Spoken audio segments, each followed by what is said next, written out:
it's not the best revenue stream just because like it isn't consistent, but that's kind of the importance of diversifying. And then for a while, even when nobody was watching for the first 200 days, it was just like, I love doing this. Something brands need to consider is, we are solo creators, but at the same time, like if they want these better projects and better deliverables, then, they got to pay the money too. Make those connections not just in the place of the For You page. Exactly. And the comment section is super important too. And I would just continue to say, like, anything that you can do outside of the platforms, I think is also amazing.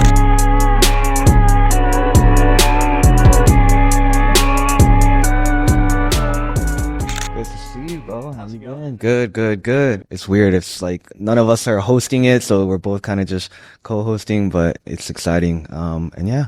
Thank both of us for being here, I guess. I'm excited to be here with you. I feel like you've lived like 5 different lives and you've documented all of them. A lot of stages, yeah. It's interesting just kind of having like this online presence, especially throughout the years. It feels like there's so many different chapters, like you said. And so, yeah, I'm excited to learn more about you and just share some more details. So, do you have any of those chapters that really stand out to you as like one of your favorites, or one that really changed the way that you looked at your career path trajectory? I mean, I think right now is like a pretty pivotal moment for me. It's like starting this master's degree at USC for film in LA. It's like, just feels like all the cards are kind of lining up. So I'm really excited to just start diving into that and seeing where the future is. So.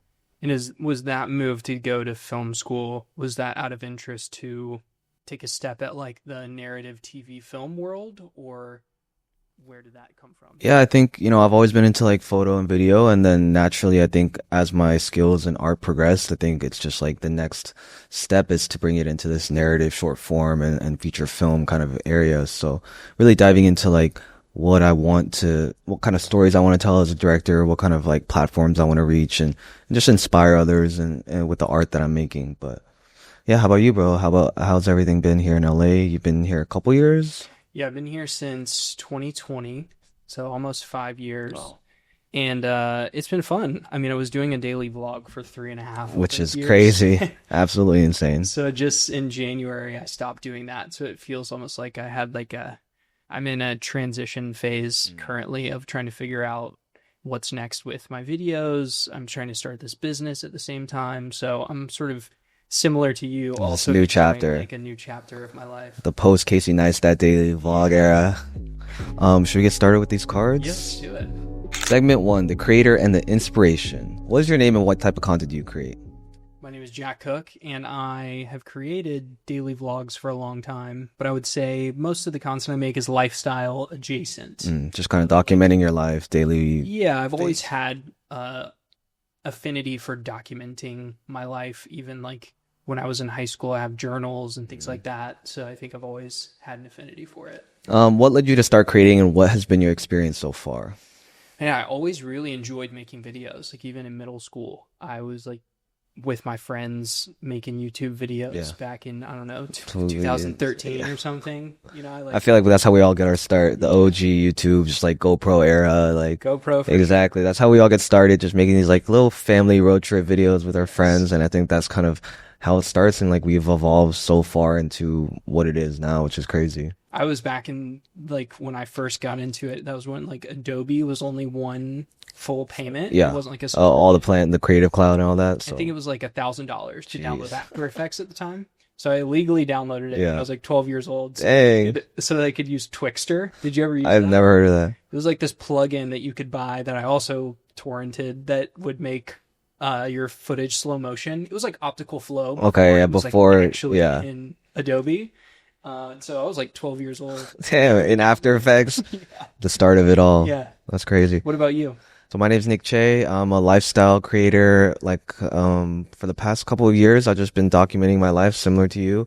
I started my journey at Princeton doing undergrad and just kind of naturally documented like what life was like there at the Ivy League. I realized no one on YouTube is making like these day in the life videos of like what college is like. So I kind of just wanted to like pick up my camera, start bringing it to classes, hang out with my friends. And that started to pick up some traction because, that's kind of like when Casey Neistat, Peter McKinnon, and all the OGs of YouTube were really starting to pop off. So I figured, why not do the same thing with my life here in college? And I think I saw a lot of other creators kind of finding that similar niche, and kind of us college YouTubers were becoming a pretty niche thing. So eventually just kept going with that, got through my junior and senior year, and after graduating, I kind of was like, this is a viable business. Like I can make a living off of this. I can have fun. I don't have to stress about finding a job right now. So I decided to go full time, move to New York, and those 2 years living there were like the most pivotal experiences. Just like, you know how New York is, just so fast paced. You learn every day just being there. You grow as a person, as a filmmaker, as a creative. But at the same time, like it is so fast paced that things do start to burn out. You do start to get tired and lose that creative edge that you feel like you had when you first moved there. So at some point I kind of decided, let me just get back to home base, kind of figure out what I want to do next. And I went back to Dallas, which is where I'm from. And then for the next couple of months, I was just kind of like scoping it out, seeing whether YouTube was like a full-time thing. Like, is this something I really enjoyed doing full time, or do my passions lie elsewhere? And at the back of my head, I kind of always knew like I never wanted to always just be a creator, or just a YouTuber, like.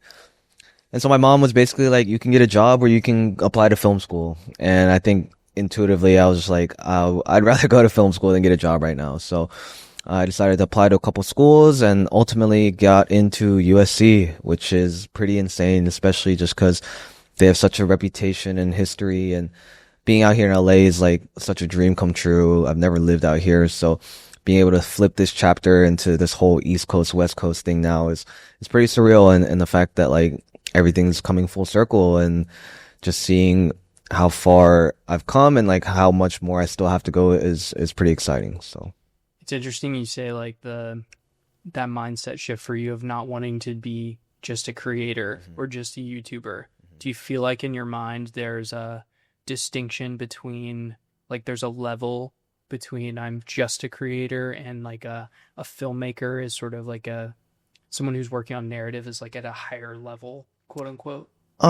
see, that's the thing, is like a filmmaker is a creative and a creative is a filmmaker. I think the two are interchangeable. I just think it's the form and the structure in which these stories are being told, because at the end of the day, I think that's all that really matters, is if you're telling stories, whether you're telling them on short form, Instagram, TikTok, or making longer narrative films. Like at the end of the day, a creator and storyteller and filmmaker, they're all pretty idiosyncratic. So I think it's, they're all, I wouldn't say interchangeable exactly, because at the end of the day, like some things are meant to be seen on cinema in the big screen, and some things are just meant to be consumed on your phone. Like, and there's no greater strength than other. I think they all have their merit, because once again, like telling a 60-second short film is equally as hard as telling it in an hour or 2 hours. So finding that like capacity to tell a story in a short amount of time is equally as hard as telling it in an hour. And when you were younger, do you feel like it was seeing those other YouTubers or other creators and what they were doing, documenting their life, that was the inspiration for you to start doing it on your own? Yeah, I mean, like I've always started with photography, and just being able to have these memories of road trips and just like my family and I think that helped inspire me to just continue documenting, life as a student. Those are such fleeting moments that you'll never really get to relive. But now I can look back and like literally see my entire college experience through, 100, 200 vlogs that I can show my kids, I can show my grandkids one day that like, oh, this is what life was like back then. So having like a cohesive experience that you can like capture, edit, and then have easily searchable on YouTube is like a pretty fulfilling thing, because anytime I need to tell a friend about, oh, look at this trip I had, like, boom, I could just search it up on YouTube and it's right there. And I think the alternative is like, obviously everyone's taking photos and like videos, but how often are we like scrolling through our entire library to like find that one clip? So for me, just like compiling all these memories and really putting it into one cohesive like film that I can always look back on and relive that moment, I think is the inspiration.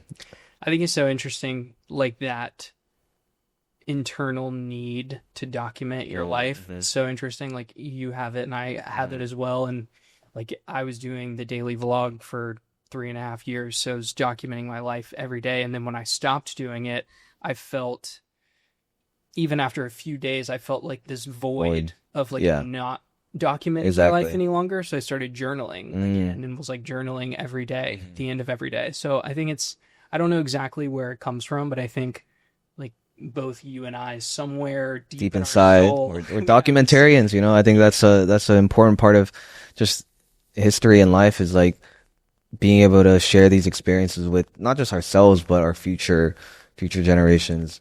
My question is obviously daily vlogging, it's no easy task. I've tried it and failed, especially on YouTube where, you know, you want to do a little bit longer, and even on like Instagram doing short form daily vlogs. Like my first question is, are you batch filming or are you really filming every single day, editing at night and then uploading it the next day? Yeah, it was. I never batched anything, so Crazy. it was like a Absolutely insane. fresh slate Yeah. every morning. Of as soon as I was done editing and uploading that video, then it was On to the time next. to film the next. Yeah, And so like boom, as soon as you wake up, like that's when the vlog starts, or are there days where you get a late start and you just kind of want to, it depended on the day. I yeah. mean, pretty much all 1,200 of the videos, I was doing the voiceover at night, organizing all my footage, and then in the morning, waking up, editing the footage to my voiceover, and then posting it. And then it was starting the next day. And then it was like 9 o'clock by the time I was like done, Damn. ready to start the next day. And then it That is was an like endless cycle. My question is, did you always have like a theme or story you're trying to tell, or were you just kind of going with the flow of the day? yeah, I was definitely going with the flow. I felt like I got pretty sandboxed in with my format. Like the format that I was telling the video felt very similar, but I tried to be really malleable with like what my interests were and not put myself in a box in that aspect so that I had the freedom to like I think as a creator sometimes you can feel the need to like niche down, stick to your niche, only do the things that, you know, your audience is going to enjoy, but I think what I found a lot of freedom in was the format was the same every day, so that's the part that people were used to.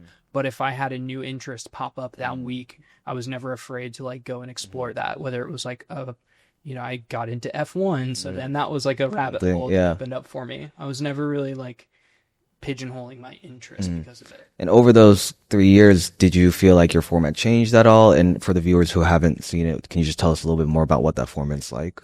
Yeah, it was voiceover about a minute every day. It had some songs underneath it, which there were like 10 that I kind of like recycled a lot. So Easy, I got used yeah. to the songs. And I think one of the big reasons I ended up stopping was after day 1,000, I really felt like, okay, I'm going to like switch this up. Like it's going to feel fresh and I'm going to try different formats and I'm going to tell stories in different ways. And I had a really hard time doing that. Like I couldn't do it. And I got to day like 1,070 and I was like, I can't not do my video this way. And I think that was holding me back creatively. Like I realized I'm not able to do anything else besides this. So if I'm going to continue to, you know, become a better creator, I need to like have a hard stop, take a little bit of a break, reset myself mentally, and then come back in a few weeks or whatever and start it again. So were there days where you did take off? No. No. Never. I didn't Wow. miss a day That's for 12 hours. props, bro. That is insane.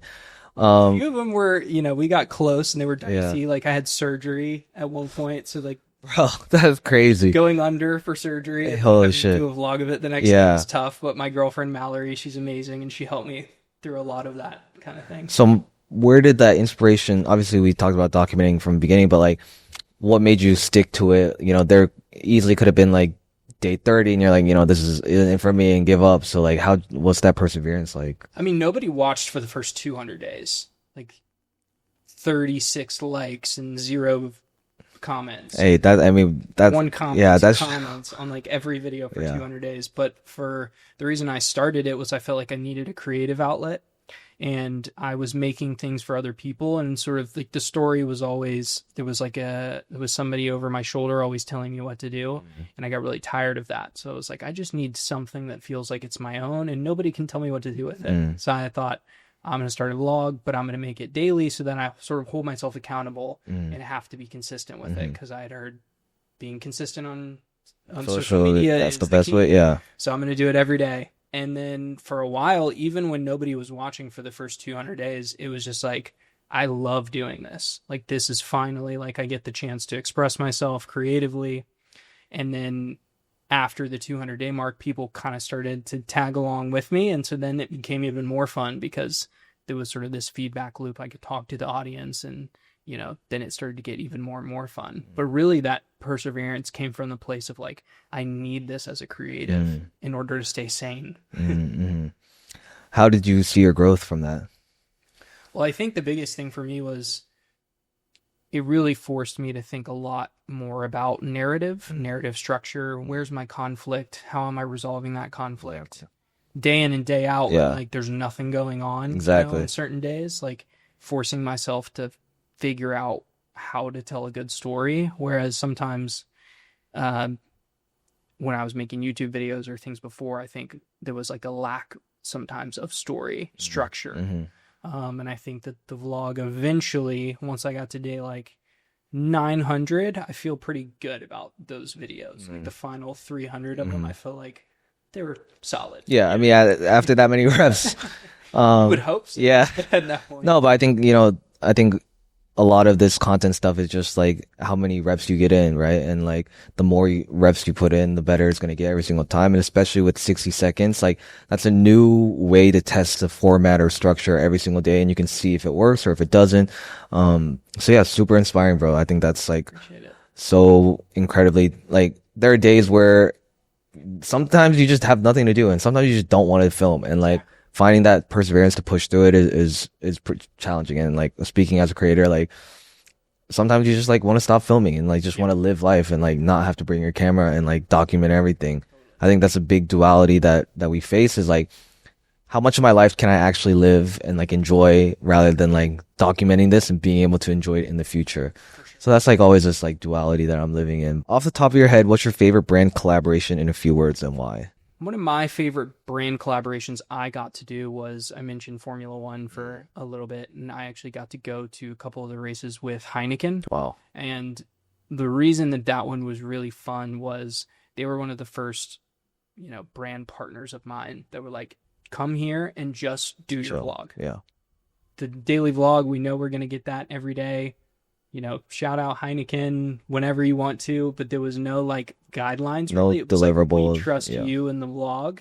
So it was the combination of a pretty cool experience getting to go to a Formula One race, working with a big brand, and also the fact that they had the trust in me and my format to be able to just do whatever I wanted. They didn't even review the videos. Yeah, because they trust you, and there's a formula there, Formula One, and they know that the content works, and like if it's a daily vlog, it's not like you're not gonna post it. So totally, that's super dope. I think similarly, like I got invited to Sony condo trip, and there's like no expectations when you go. They're like literally just come hang out. Like no deliverables, no videos, no like social posts.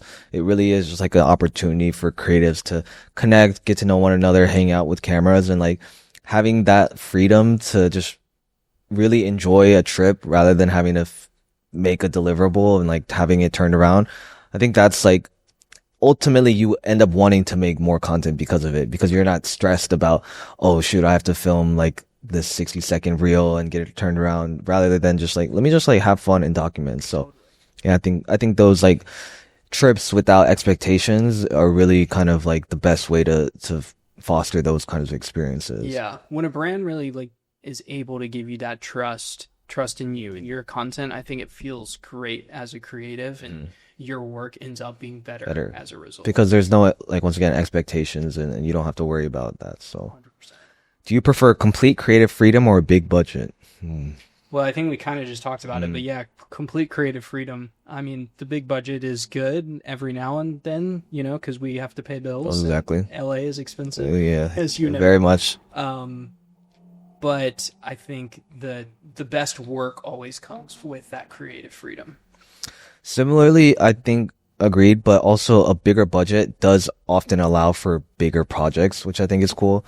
Obviously we have to take some portion of it to, like you said, pay our bills, but being able to allocate some of those budgets to making a bigger project and being able to, hire some talent, whether we're doing film or DPs and like coloring, like having that extra budget to really allocate towards a crew or a team, I think really just helps deliver a better final product as well. And I think that's something brands need to consider is, we are solo creators, but at the same time, like if they want these better projects and better deliverables, then, they got to pay the money too. For sure. Yeah, I think make a really good point of like a team and having more people involved in the story. Sometimes with those big budgets, you can make things that you as a solo creator Just, wouldn't be able to make. there's only so much we can do by ourselves, like tight turnaround or delayed payment.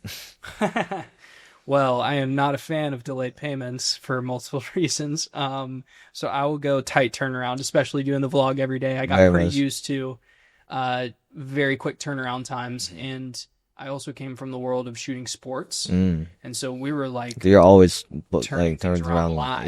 yeah. Like a highlight play happens, that needs to go on Well, social media like, right now. Like yeah, sports is like just as fast as like a lot of other things, but like concerts or like festivals, like things that happen only once in a long time, and then you need that recap real quick. Like those are the things that really force you to like be creative in such a fast turnaround, which I think is great because it like fosters that sense of like, okay, like let's get it done quick, but also make it really good and not having to sacrifice that quality. But at the same time, I think it's like for a lot of these fast turnarounds, it may not be about who's best, but it's about who's first, right? Because it may not be the best footage, but it's the first one that got out. So I think that's important as like creators to realize that, you need to be quick with your thing. If you take a week to turn around a festival recap, then like your post is already going to be flooded. Like it's going to be lost in the crowd, like people have already turned it around 24, 48 hours after. So.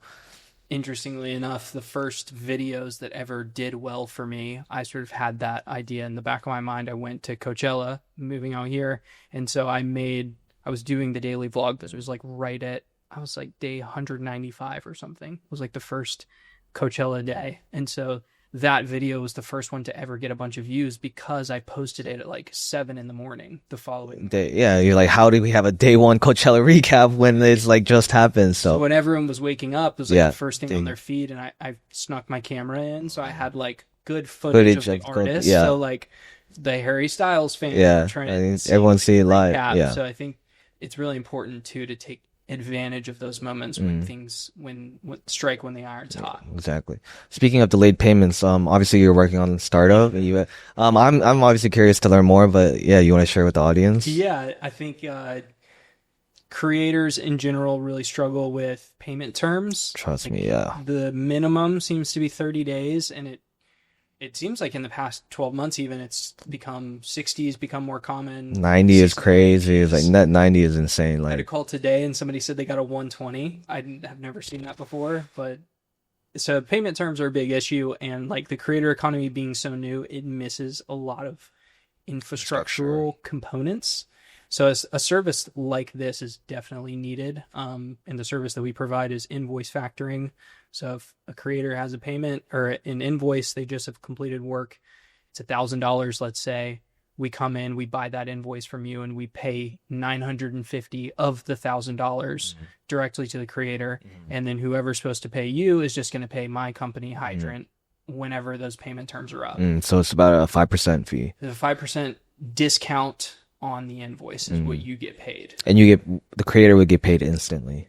Yeah. So as soon as we have the due diligence of the creator has to give us an ACH form, the debtor or whoever is the person responsible for making the payment, they have to say like, hey, this is a real invoice that we're going to pay it. Like it's the correct amount. And then as soon as we get all the things that we need, the payment is instant. And how long does the brand have to pay you? The brand is just held to whatever the payment terms are in the contract. There's no like penalties or late fees to the creator. So we're non-recourse invoice factoring, meaning as soon as we buy the invoice, it's off the creator's hands. So I think a little bit of the fear would be like, what if the brand is late? Does that mean that some of my money is going to get taken away? But for us, we're giving all the security to the creator of once we pay you, your money is yours. You let us handle the follow-ups, things like that. So a brand can pay us late. It's fine. It's not a big deal. We have a collections department if it gets really bad. And so, there's no fees or anything. Can you explain to people who may not realize, but why do some brands take so long to get these payments out? Because you would expect, like for me, it's like I just uploaded, like the check should come now, Yeah. So, I mean, it depends on exactly how the deal is structured, but a lot of times it's creator to an agency To a and then an brand. agency to a brand. So that brand a lot of times has really lengthy payment terms with the agency, and then the agency has different payment terms with the creator. So the agency might say you're net 30, but the agency is net 90 with the brand. Mm-hmm. So the agency wants to get paid from the brand before they pay the Mm-hmm. creator because they don't have the cash just sitting on hand to be able to pay you. Mm-hmm. So the agency gets squeezed and the creator's frustrated because they're like, why am I not getting my payment? It's been 30 days, whatever. And it's really because the brand isn't paying the agency on time. And brands, as I've built this, I've learned that brands are actually incentivized to pay agencies late because they have more cash on their books Mm. for certain like financial, like it goes to a procurement team and that procurement team tries to get lengthier payment terms from the agencies. And so then the end user, the creator, is the one that gets squeezed. So we try and come in and work directly with the agencies, say we can work with you and all of your creators, offer this service Very cool. as a way to get over that. And this is live and running? Yeah, it's up now. We have creators using it every week. Wow. All right, sign me up. Yeah, get in on it whenever you're ready. Yes, sir. Edit on your laptop or edit on your phone? This is tough for me because there are certain things where I like to edit on my laptop, but also if I need a quick turnaround, I'll do it on my phone. Really? What do you edit on your phone? I would say like if it's shot on the phone, then like easily just throw it in CapCut and like put together a quick reel. Okay. Cause then I don't have to airdrop the footage to my laptop, export, like cut it up in there and then export it. And so, yeah, if I'm just doing like a, like a little social media thing that I've already shot on the phone, then I'll try and just do it on CapCut. But obviously if it's a little bit more intense, vlog, YouTube video, there's no way I'm going to be able to cut that on a phone. I'm like so laptop all the way. Really? Even if I'm like cutting two iPhone clips together, Just like, I'm just like, yeah. do it on my laptop. What's your workflow for that? So, well, yeah, how was your workflow for your daily vlogs? The vlog was every day, finish the day, airdrop all my footage to my computer, put it into Premiere, Cut it up. do the voiceover first before I cut any of the footage. So you know Make it exactly. Wake So up you sleep on it. morning, cut the voiceover, cut the videos to the voiceover, export posts. So I always did the voiceover first before editing any of the clips. Why was that? It was just like it was a little bit of an easier workflow because I ended up cutting, when I had a voiceover, I would sort of like use that as the beats to cut on, like halfway through my sentence, or I would finish the full sentence and then I cut. So I always wanted that was almost like the music for me. It's like I was cutting on those beats of music, but the beats were just my voice. And did you script out a voiceover? No, you just kind of like off the top of your head? Just doing it for, that many days in a row. You just kind of like, my voiceover could take me 10 minutes to record and I cut it down to 60 seconds, But I would just sit there and say like, today I'm having this for breakfast. And like, were you looking at your footage? Yes. I was looking at my footage in Premiere and then I had Audition open, recording my voiceover and just, I was picking off line by line, kind of going through my day, figuring out what I wanted to talk about. That's interesting because sometimes for most of my voiceovers, I try and script out just so I can like just read it through once and kind of like cut that up. But especially for a daily vlog, it's like, what do I talk about? It's like, today I ate this, then I went into this. Like, how do you kind of find that way to create a compelling voiceover? I think for me, it was a lot of like, when do I zoom in or when do I zoom out? So like zooming in would be like, what is specifically happening right now in the video? So what am I eating? What's going on? Where am I? Where am I going to? That was always very zoomed in. And then zooming out was like, what am I feeling? What's frustrating? What's not what am I happy about right now? I might be going on a run and I could zoom in and say, I'm running here and I'm running for this long and whatever. Or I could say, recently I've been feeling like this on my runs. And so that was more of like a zoom out moment. So day to day, it just sort of like, I found those moments to figure out like, when am I going to really zoom in and just talk about what's happening on screen? Or when am I going to take it back a little bit and try and tell more of a story about how I'm thinking and feeling? Like big pictures. Yeah. And you can set up conflict of like, I'm going on these runs and I'm really trying to get to this, I'm trying to train for this goal or something like that. And so then across days, you can start to talk more and more about that goal. It doesn't have to just be running. This could be anything. No, that zooming in, zooming out, that's like a huge, I've never thought about it like that because in a vlog or any sort of content, like we're always just kind of like talking about the mundane like things like, oh, I'm going to a coffee shop, I'm going to eat. It just gets so repetitive and boring. And then finding that way to like zoom out and talk about the bigger picture, like, oh, I'm feeling stressed, like school isn't going well. Like, I think that's a really great way you put it. And definitely something I'm going to start implementing, man. Okay. S-Log or Rec 709? Whenever I shoot on my camera, I shoot in S-Log. S-Log, agreed. What about you? Yeah, S-Log 3, and then on the phone it's Rec 709. Yeah. Then we just, as soon as you import it, And you you just put the flip it code. into 709. Exactly. Yeah. Okay, speaking of color grade or straight from the camera? Always color grade, unless I'm shooting on my phone, but I'm always flipping to Rec 709. And then I kind of, with the vlog, sort of tried to color grade it to look a little bit like the phone. Yeah. So it didn't look super color graded, I guess. So that way I could cut between my iPhone and my camera and it wouldn't be that big of a difference. Oh, so there were days you would film your vlog on your camera as well. Yes, a lot of the times when I was like at home, When you or had if a I was film? like doing something like traveling somewhere, I would bring the camera with me. But if I was just like going to the gym, that's just Bring my your phone. Did you have a content phone? Like a filming phone? No, I just have just One phone. Yeah. And, are you just filming a bunch of clips throughout the day? Yeah, it was like an hour worth of footage by the end of the day. So it'd be like, I would film a lot of stuff. Yeah. I'd film me on phone calls. I'd film me cooking. I'd film everything. It's just like how much like it just feels like so much storage of like. Yeah. Every 2 weeks I was deleting everything off my Oh, phone. so you just start fresh. And then I'd start fresh. And so I had the terabyte iPhone. iPhone that just Yeah, which you basically need. I would fill up quickly. But I've always thought about like as a creator, it would be a good idea to just have a creator phone, like Right. using an iPhone as like its own camera rather than like having my personal stuff and that. Cause like if I'm looking for footage or looking for stuff, I don't have to like go through my personal phone and then have to go through my camera files. So it's like, we'll see. Long form or short form content? For me right now, short form, but I really enjoy long form and it's something I want to get into more. I feel like you do a lot of both. Yeah, I mean, I've started with long form and now obviously short form has been so much more popular. It's like trying to find that balance because ideally you want to be able to convert your long form into short form content as well. And so you can like shoot horizontally and then crop it vertically, but then it doesn't look as good. So then you have to like flip your camera and shoot vertically. So just trying to like figure out what formats also work because you have a lot less time with short form. It's like, okay, what can I tell in 60 seconds that's still compelling? And then also, what can I make that into a longer form video and have more depth and time to explain things? So I think the way I've been thinking about it is like take like three cinematic lighting tips, and make that a short form video and then have a longer version where, you go more in depth and break it down for the people who are interested in things like that.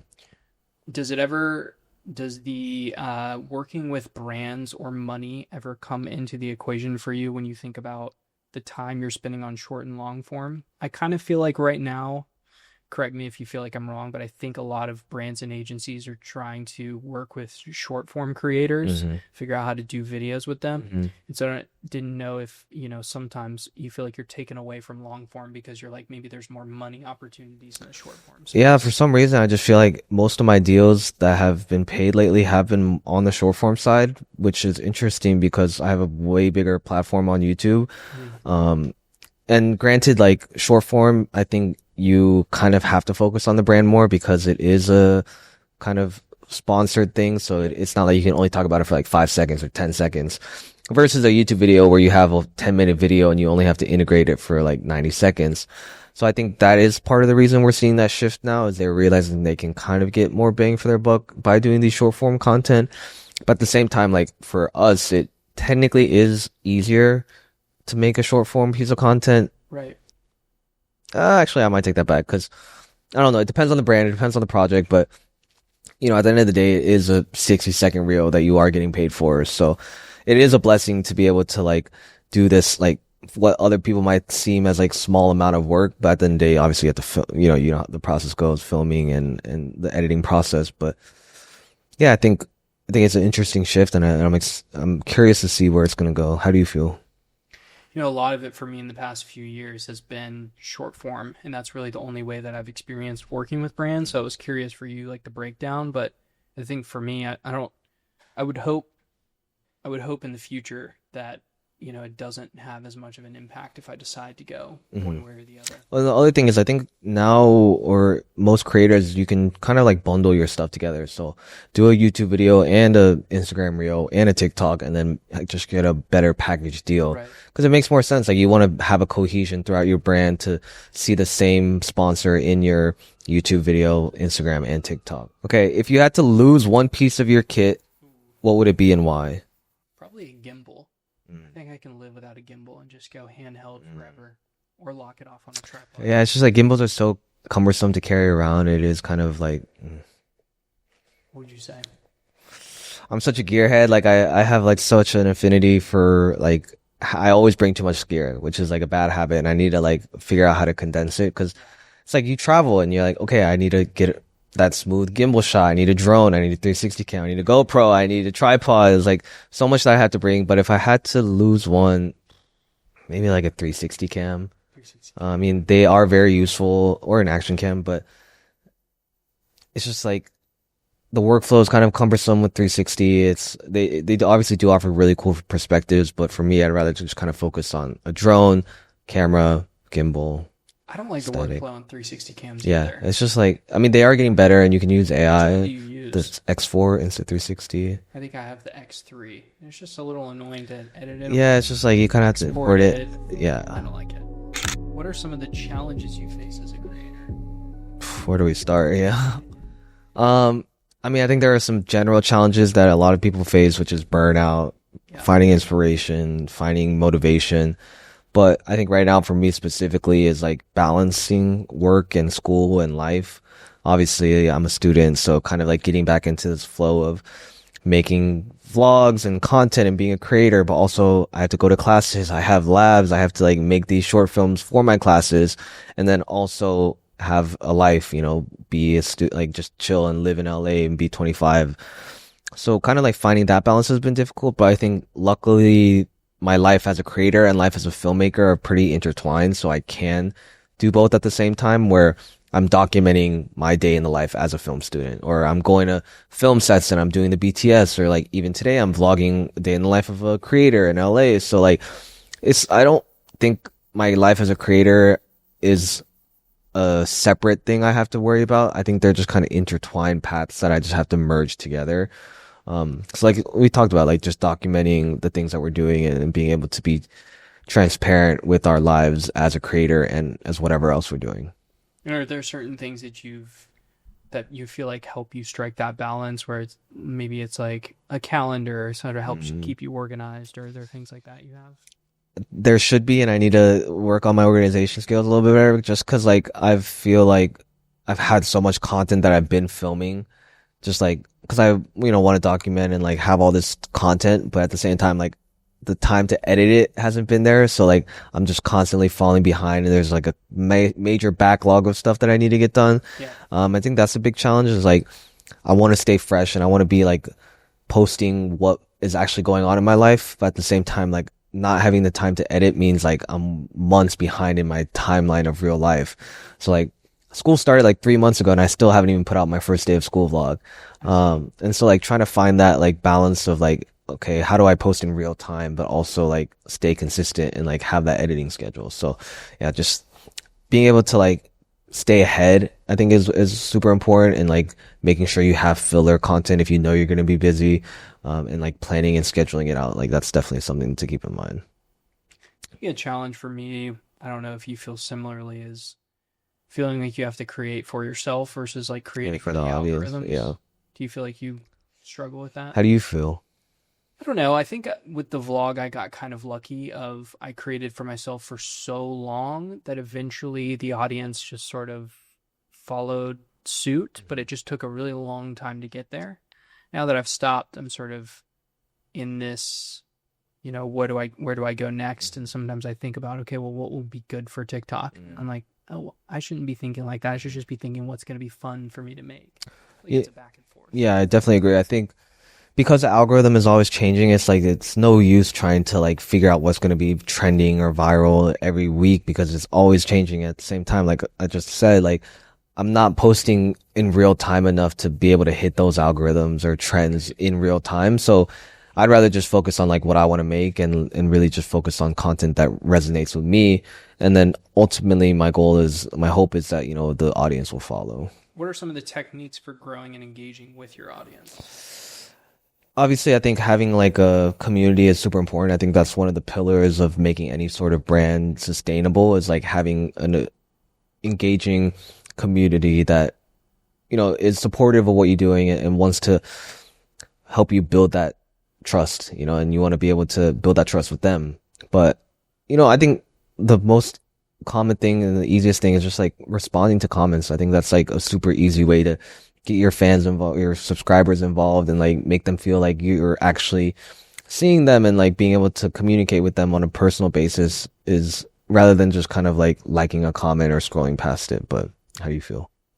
Yeah, I think too, like finding ways to go off the platform too can be great. Like if you were to write a newsletter and that's coming in through their email inbox, sort of seeing you in different spaces rather than just seeing you on the For You page, or if you're ever able to do an in-person event. I hosted like a run club at one Cool. point, and there was like 25 people that were there, and that was like really the only time that I felt like I got people together in real life to like hang out. And so you make those connections not just in the place of the For You page. Exactly. The comment section is super important too, and I would just continue to say like anything that you can do outside of the platforms I think is also amazing. For sure.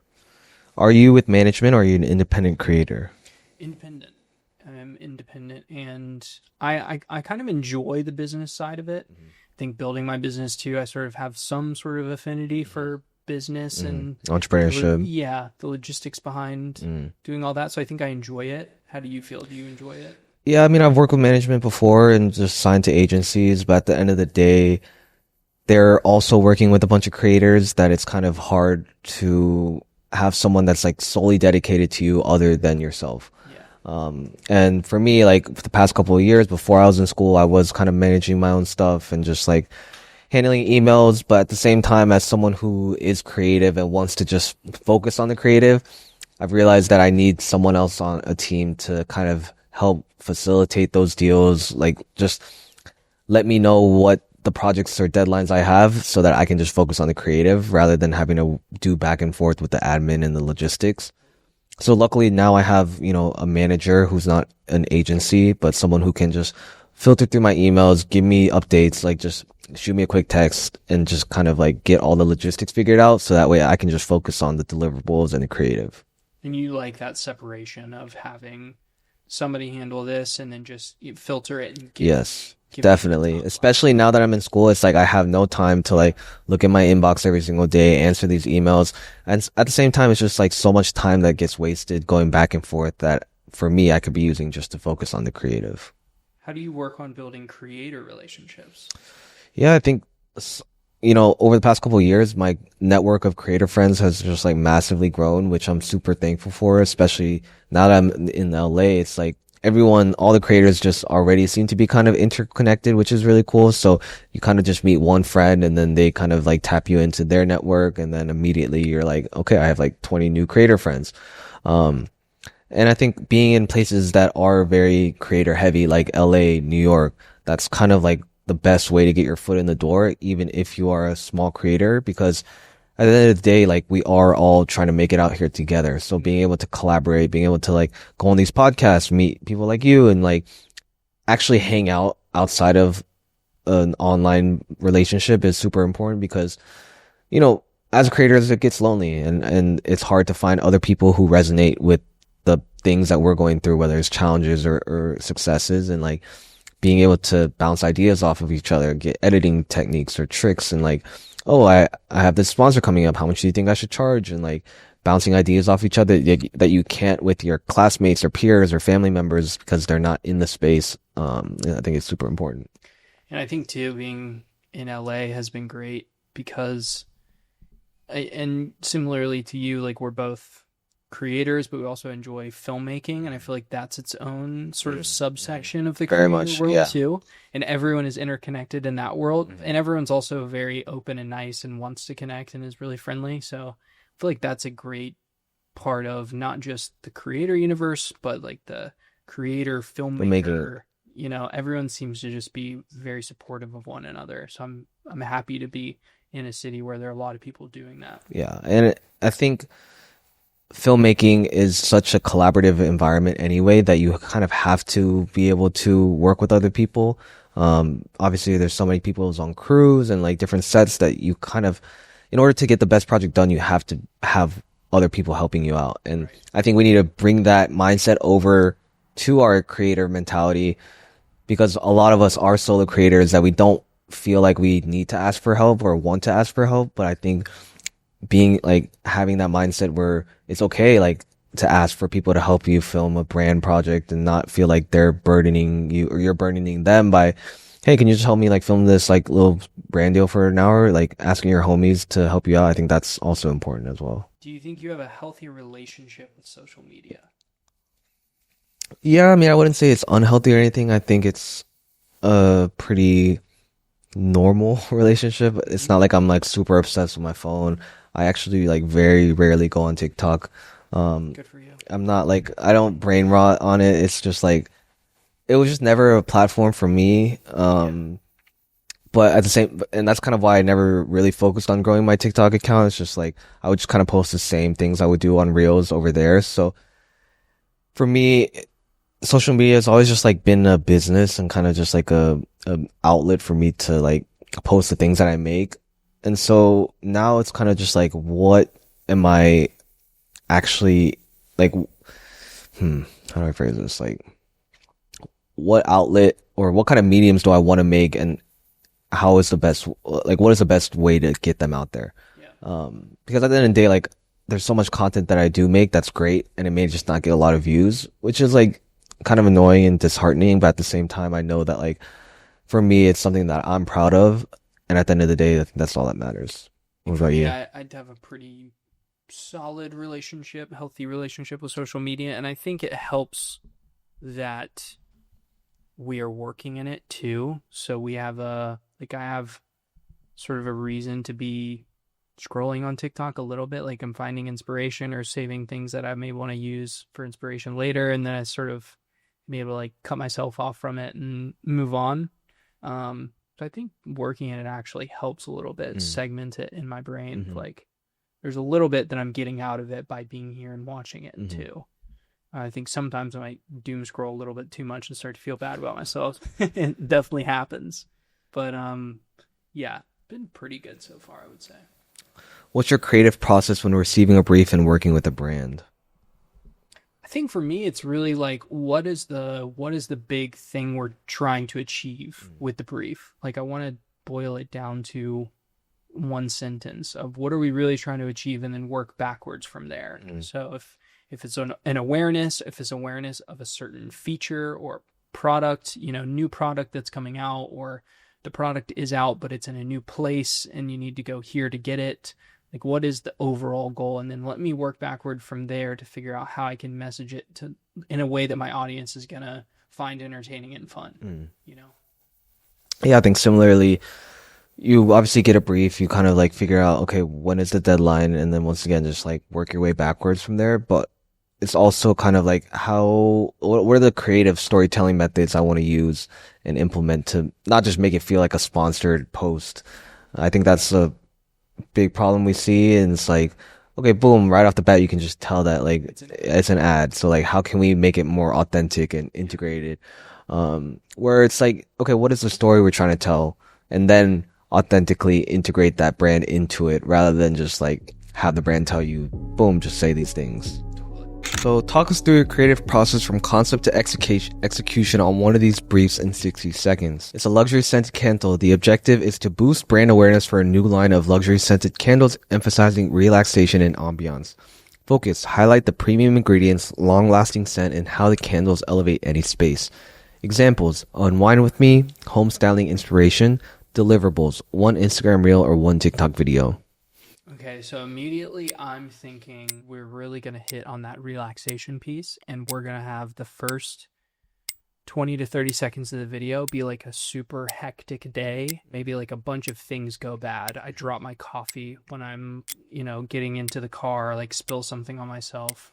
Everything goes wrong. Everything's going wrong. Bad phone call. Somebody's yelling at me. Somebody's honking at me in the car. My credit card declines. I don't know. Every bad thing that we can think of going wrong in your day, you're just having one of those days. And then everything shifts when I walk in the door and the candle is lit. And that's sort of my relaxation moment of like maybe I unwind, I take a shower, the candle's in there, and I sit on the couch. I'm like, oh, finally, taking a breath. And the relaxation comes from that. Mm. So there's my. We need a little Ooh, we'll tweak it a little bit. tweak it a little bit, but that's my general direction. No, I think that's great. My first question is like, how do you kind of not make this so boom product placement like so obvious that it's a ad for a candle? Because I think the intro and the setup is great, and then kind of like you said, getting home, showering, relaxing. How can you kind of make this more of an authentic integration? I think maybe when I walk in, it's like everything sort of falls off my shoulders and I light the candle. That's pretty natural to light the candle to sort of set the mood for me. And then I need to also be doing actions that are relaxing that aren't just sitting there smelling the candle. So like, putting on taking a shower, putting on some comfy clothes, sitting on the couch, maybe I have like a meal in front of me or watching a movie on the couch or something like that. Like what are the things that sort of represent relaxation and cozy without it just being the candle. Yeah. And so the candle is sort of like Just kind of in the background to kind of yeah, amplify it's there that. is sort of the thing that got us to all of those moments, but it's not in all of them at the same time. Very cool. I think my twist on it would be, obviously I moved into a new place in LA, setting up a new apartment, like kind of showing how the easiest way to elevate any space is with nice scented candles. Maybe like, oh, I'm having a date. Maybe a girl's coming over. You want to make sure your place is smelling nice. Boom, light the candle, and then lights out. For single guys, you can get your candle game on. You already know. And bonus, what's your rate for this campaign if it's a reel or TikTok video? Okay, Ballpark. one TikTok video. We got any usage? We got exclusivity? Let's say no exclusivity. You're looking at 30-month usage rights, 30 months. or 30 days usage rights. It's like, Um, growing up. and Instagram and TikTok Okay, cross-posted, cross-posted, 30-day usage. and a story set. Pitch it at 5, take it at 3, or anything in like, hoping that I get the Yeah. 5, maybe the 3 I go, okay, yeah, let's do it. Yeah, I think that's some similar ballpark. I would go start higher than you always can. So Okay, amazing. now I have one for you. Okay. So we have a smart ring wearable tech. Love it. The objective is to raise awareness of a new smart ring, the ultimate wellness companion for everyday life. Focus on showcase its sleek design and key features, including sleep tracking, cycle tracking, energy scores, and activity monitoring. Your deliverables are the same, one Instagram reel or TikTok video. You could do day in the life log, a feature breakdown, or aesthetic close-ups. I think for me, the thing that speaks and would resonate the most authentically is the day in the life. So probably start with the montage of me waking up, getting dressed, and then just some close-ups of me putting on jewelry, and then obviously slipping on this ring, which I wouldn't talk about then, but I would just kind of showcase it being put on to kind of set up the fact that I am wearing this thing. And then go throughout my day, whether I'm going to class, doing some like creative stuff, if I'm vlogging, and then once again just showcasing like the ring still being worn, similar to the candle. And then I think kind of when we get home, relax, wind down, then boom, open up the phone, check the app, check my monitoring, see how my energy levels were throughout the day. And I think once again, like that's a more authentic experience rather than, hey guys, today we're talking about this brand new ring that I got, then blah, the classic kind of influencer style.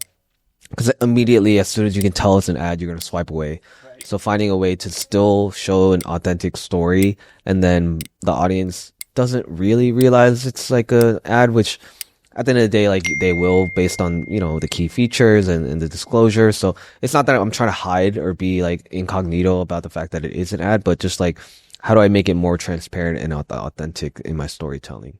I think it would be fun maybe if this concept, if we could shoot it a bunch of different ways, but if we shot it where maybe we had like a camera that was like strapped to your arm, Like and a POV. and so it's like POV on the ring wherever you are throughout the day, and we can like find activities. Like boom, holding a camera or like Yeah, where like your hand is always in the shot so you mm, can see the ring, but like doing things throughout the day. Maybe you're like grabbing on a bar because you're yeah, like at the gym gym. working out or No, that'd something. be dope. And then we're like typing on the computer, and then we're doing the camera, or like find Yeah, like 10 different things we shots. can do throughout the day. So it's like all these activities throughout your day, but like the Focuses focus is on always on the the ring, yeah. and then like the That's background's kind of awesome. blurry or No, whatever. that's super dope. Like the magic arm rigs have been crazy, so like Yeah, everyone's loving something that. like that would be really fun. And then I would guess just the rate, I think it would be similar. Well, luckily, I think tech is a little bit higher budget. So Okay. once again, I would start at five and then go down to like four. And I think another strategy I use is always like try and offer, okay, I'll post it on Shorts, TikTok, and Reels, and throw in some photos and a story post. And just having that many deliverables, I think you're much more likely to get a higher rate that you're looking for. Money talks. Okay, if you don't mind us asking, what is your highest paid deal or rough ballpark? I had one that was pretty large, around like the 50K range, and that was because it was like a year long, Oh, commitment. lots of deliverables, long-term partnership that extended. I think it was like 14 or 15 months, Wow. but the whole scope of it was there were a lot of deliverables included, so it ended up being that was by and far the biggest I've ever gotten. That's like a salary. Yeah, so but it went across 14 months. Yeah, it was around the 50K range. Yeah, I would say roughly around like 10,000 for a sponsored post, but once again, it's like multiple rounds. Um, my curiosity with like such a long-term project like that is, are you getting paid a lump sum at the end or is it a monthly payment? This one specifically was, I think, spread out across 4 different payments. So some almost like quarterly. Okay. I've had another one that was maybe 6 or 7 months, and that was a lump sum. So And that was a really long one to wait for. yeah, I'm like, cause the payment's coming, and once again, like that's kind of where your platform came from. But like, it's just so hard as a creator to like financially track your income when you have current expenses. But once again, you know the money, like you're good for it, the money's coming, but it's like it's not here yet. When So is it coming? exactly, You kind of have a payout date, but you're not exactly for sure. sure. But you have to pay bills, and like you got other stuff to pay for. So I think that's shout out Hydrant. What was the lowest deal you've ever taken and why did you take it? Mm, Well, I don't know if it counts, but I've definitely taken stuff for free, free. gifted stuff. Yeah. Free gigs, couple $100. I've done all of those just because it's either a good person to work for, maybe it's a friend, maybe it's a friend of a friend, or maybe it's just a brand that I've really wanted to work with, or just a good opportunity or something that's really fun. Mhm. Sometimes I've done stuff for free, but The experience is worth yeah, it. the experience of whatever you're doing Yeah. is really fun. So of course I'm gonna go do Yeah. that. I think similarly, like if it's a cool product, which is like worth a couple $1,000s and then they're sending it for free, I think that's a good incentive to take it. Or if it's something like an experience, a brand event, something where they're gonna already like fly you out and like do like kind of like cover all the expenses, I think is also worth it. And then the last thing is like if it's something that I know will benefit me in the future, where okay, they might want to do one kind of like lower paying deal now, but there's incentive for them if they like it and if it performs well to bring you on for future projects. I think that's always a good incentive to take it as well. Totally. How do you negotiate with brands? When I see the scope of the project, I really just think about what number is going to make me happy to do those deliverables. I think about the work and the workload, Mm-hmm. and then I think about the time that it's going to take me to do that, Mm-hmm. and then what is a number that's going to make me happy to give up that time in return for whatever the deliverables are. Sort of like work backwards that way.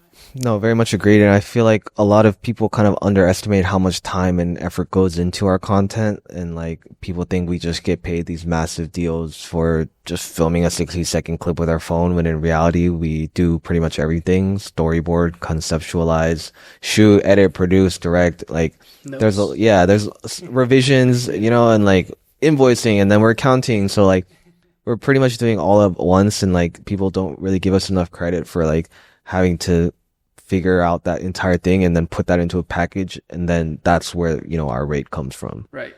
It's an amazing job. I'm so lucky to be able to do it. But yeah, you have to wear a lot of hats Hmm. throughout the process. At what point do you think you became kind of a full-time creator?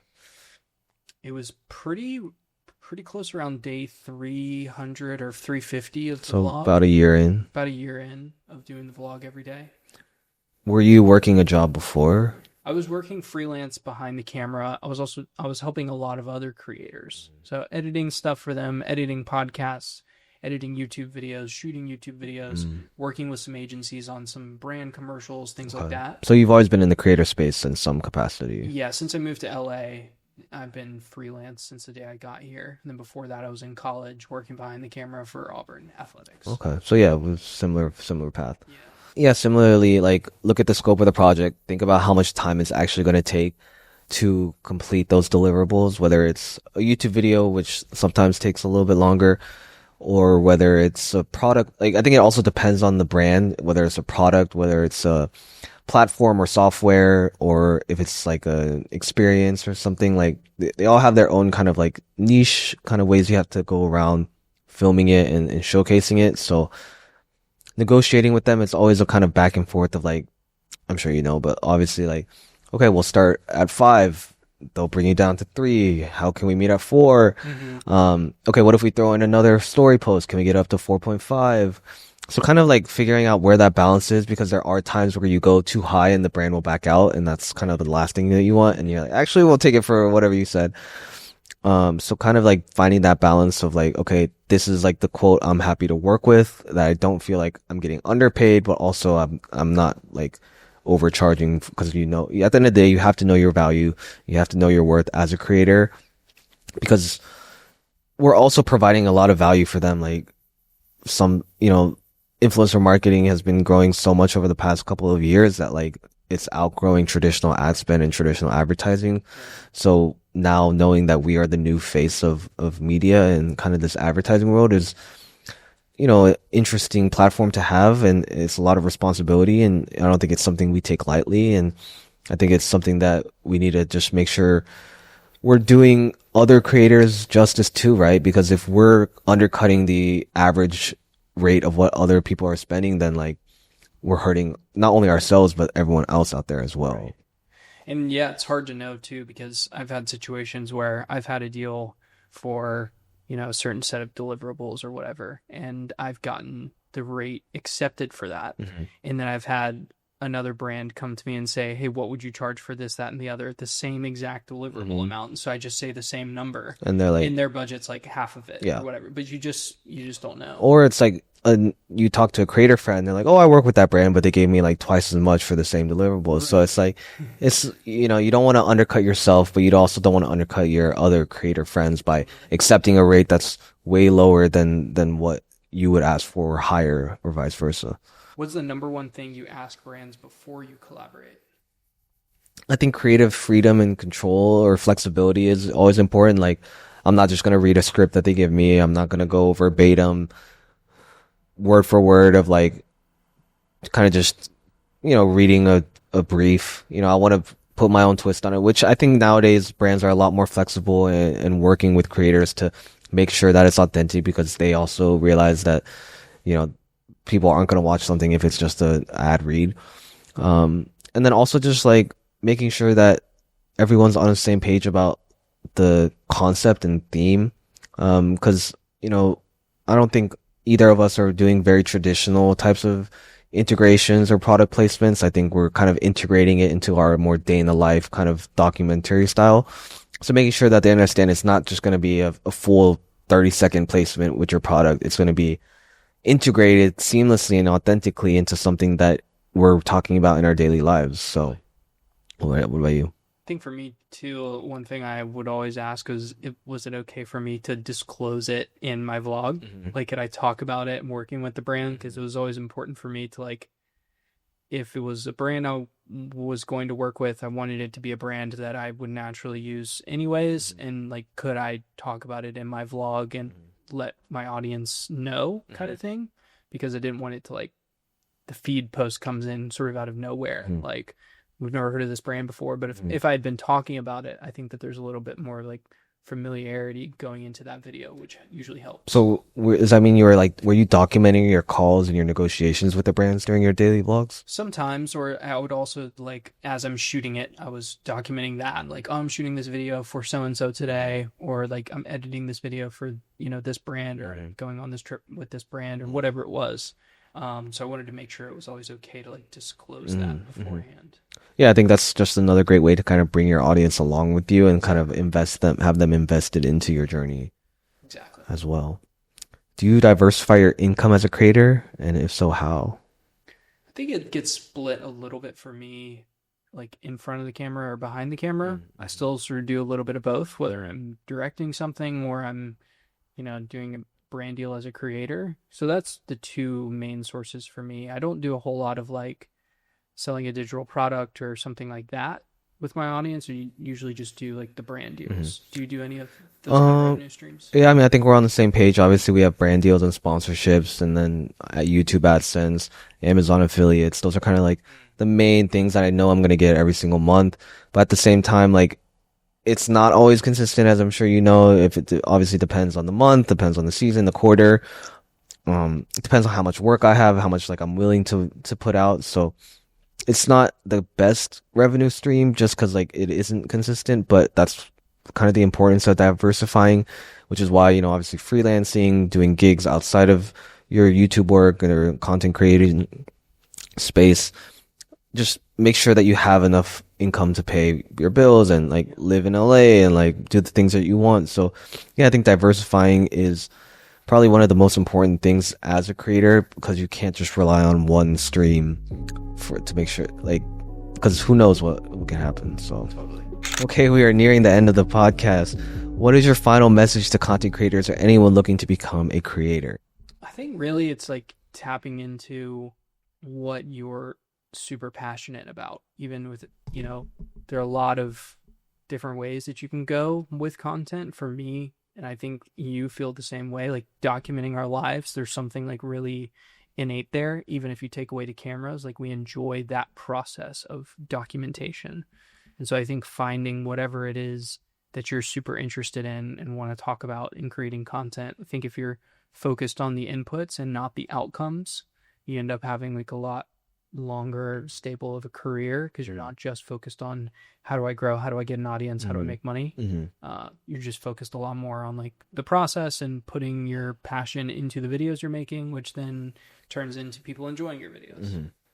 No, that's super inspiring because similarly, I think nowadays everyone kind of wants to be a creator, which is so crazy because when we were starting, like I never thought that this would be one of the most like popular jobs or like something that people are aspiring to be. And like you see like kids saying they want to be YouTubers now, which is like never did I think that we would have a platform or a space where like people are aspiring to have the jobs that we do, which at the end of the day, like we are very fortunate to be in the place that we are where we can do what we love. We're not stuck at a 9 to 5. We're not really responding. Like our bosses ourselves and we kind of have our own flexibility.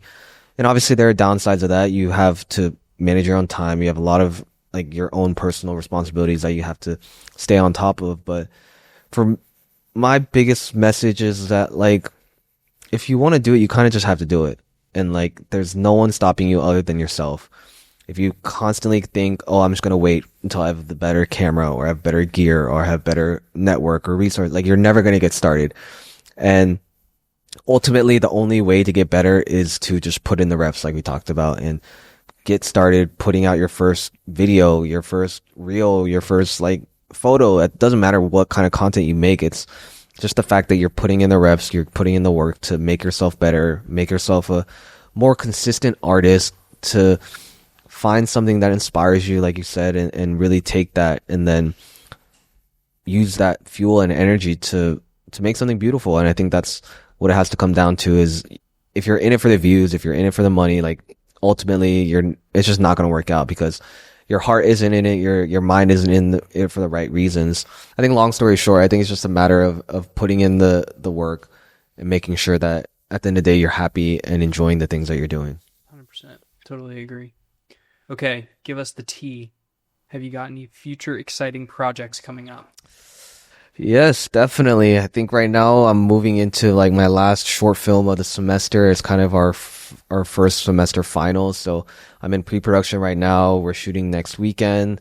And Awesome. it's been a long process just like learning more about the directing and production and kind of like the entire film aspect of things. Because as a YouTuber or solo creator, like I'm always doing everything by myself. I'm writing it, directing it, producing it, and editing. But now being in a school where I have a team and I have people that I can rely on as a producer, someone whose sole job is to make sure I have all the props, I have the location, I have actors, and having that cleared off my plate has been such a huge relief. And now I have a DP, so I don't have to worry about the camera, which is something I've always done is like, Yeah. I'm always the one behind the camera and directing. So like having someone else to load that pressure off me is a big burden that I don't have to worry about anymore. And so having other people I can rely on for these projects is something that I'm really trying to implement into my own content space now because I'm realizing that I don't always have to do all hats at once like we talked about. I think you can ask other people for help and I think you should because at the end of the day, that's the only way you're going to make more connections, make better projects is if you're able to foster these relationships and like have a collaborative environment, which is something they're really trying to teach us at school. But yeah, long story short, it's a film about it's kind of bridging these cultural gaps with food. It's about a Korean guy bringing a non-Korean girl home for his like Asian family dinner and kind of showing how his mom is a little cold and uninviting at first, but the girl kind of uses her skills as a chef to bring their family or bring that cultural gap together through food. So, Love that. Do you have a um, release date? it's probably by the end of the semester, so sometime in May. You guys can definitely look out for it when it comes out. But yeah, we're in pre-production right now. We have like a 2 day shoot and then like a 2 week turnaround, so it's Amazing. pretty quick. I'm excited to see it. Thank you, man. What about you? What can we expect? Really, the big thing that we talked a lot about already is Hydrant, and that's been a big part of my focus. And I Mhm. think getting into sort of this like creator entrepreneur space is Mhm. really fun. I I'm think, just excited to see that. yeah, I think the exciting thing about that is that it's so new. It's like no one is really tapping into the creator economy of it all. Like there are a lot of people that talk about, sponsorships and brand deals, but at the end of the day, how we get paid is the most important thing for us as creators. Yeah. And because it is such a relatively new space, past 5 years, I think is really when it started taking off. It's like you being on the forefront of this is really exciting. And I think there's a lot to learn. And I'm sure you are learning, but I think there's a lot of growth possible too. So, Yeah, I'm excited to document it. mm. And, as we grow, figure out the best way to continue to like bring people along for the journey. So what do you think are your next steps and plans for Hydrant? Well, a lot of this year's conversations have been centered around like working directly with agencies because agencies have the issue too, and we can sort of offer the service to creators through the agency. So if you're working, the goal is like when you finish a brand deal, or a sponsorship or whatever it is, we're just always an option for you with the agency that you're working with. So you get to the time where you're ready to send an invoice, you send your invoice, and then hopefully the agency says, you get paid when the brand pays us, or if you want to get paid the next day, here's this service that we're partnered with called Hydrant, and then it's like a click of a button and you get paid. So how do we do that and get there with agencies and get integrated enough with them so that all creators can have access to the service? And creators will always have access to it individually just by coming to our site and uploading things, but it's a little bit like swimming upstream. So we're trying to like get there with the agencies as well, so we can just offer it to all the creators who want it. How's your team? We have 4 co-founding members, and then we have a bank partner. So the bank, there's a lot of people that work at the bank, and they're very experienced, and we rely on them a lot for like, how do we go through certain situations and navigate things. So they've been super helpful. But our core team is 4 co-founders, and we're just like thinking about it all day. Yeah, I bet. I mean, as a startup, as an entrepreneur, and as a creator, I think like Yeah, those are all things that are right up your alley. So it's super exciting, man. it's fun. And where can we find you? You can find me on TikTok at .jackcook, and Instagram is not the best handle, but it's _HJCook is my name on there. Very easy. What about you? You can find me on all platforms, YouTube, Instagram, TikTok, at Nicolas Chae, no H on the Nicholas. And yeah, I'm super grateful to have met you, bro. And like, this is a very insightful conversation. Super fun. I think I learned so much more about just the creator space and like love getting to bounce ideas off of one another. So Likewise. shout out to the creators on creators for having us. This has Thank been you guys. super dope. We love the set, and I hope you guys enjoyed the episode. But yeah, I think that's it for us. Peace. Wow.